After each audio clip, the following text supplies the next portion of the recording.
One of the great stories of the Old Testament is the relationship between Jacob and Esau. Esau is born first. His twin brother Jacob is born second. Because of that, Esau has the birthright. By virtue of being the oldest, he has the privileges of inheriting the vast majority of his father's family, estates, and wealth. But Jacob has an ally. His mother wants to see Jacob do well. And so she convinces Jacob to disguise himself as Esau. Now, Jacob was a person who lived in the tents and stayed at home. Esau was a hunter. And so Jacob dresses himself up with animal skins and makes himself smell like his brother and sound like his brother. And they trick their father Isaac into believing that Jacob is Esau. And he gives Jacob the birthright, the blessing. Jacob is forced to run for his life.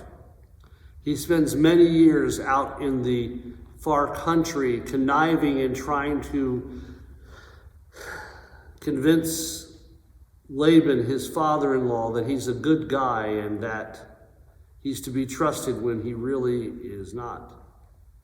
Jacob is dishonest with others, with himself, and with God. In the end, Jacob, who has fled from Esau, is forced to flee from his father-in-law Laban. And the only place he knows to go is back home.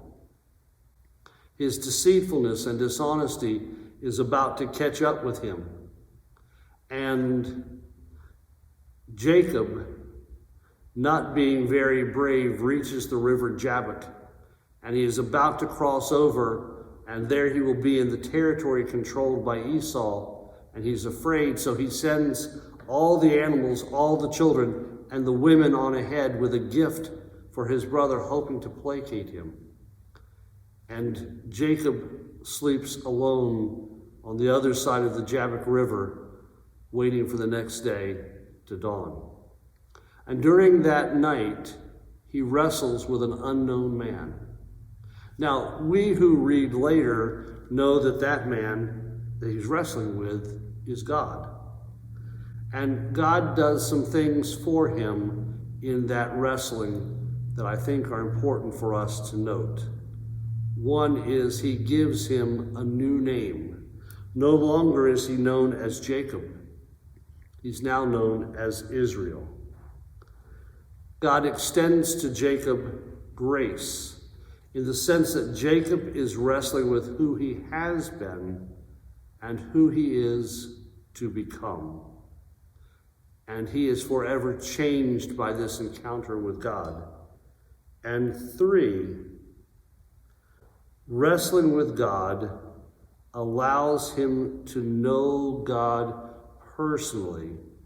His life is marked by God. If you remember the story, Jacob's hip is permanently displaced because that's what happens to him in the wrestling. Maybe you and I have wrestled with God. I know I have. God, why did this happen? Why did it happen this way? Or why did this other thing not happen? And we are made different by wrestling with God. Ultimately, though, God provides, cares for, and continues to be with Jacob, and uses that line to bring about Jesus and our salvation and forgiveness of sin. So what happens to Esau? The brother that Jacob feared has long forgiven him. Esau welcomes Jacob home, and they become family, brothers again.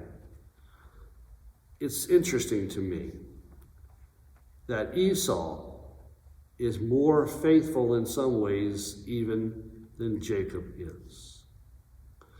Frederick Beckner, the writer and minister, says that the worst thing that happens is often not the final thing.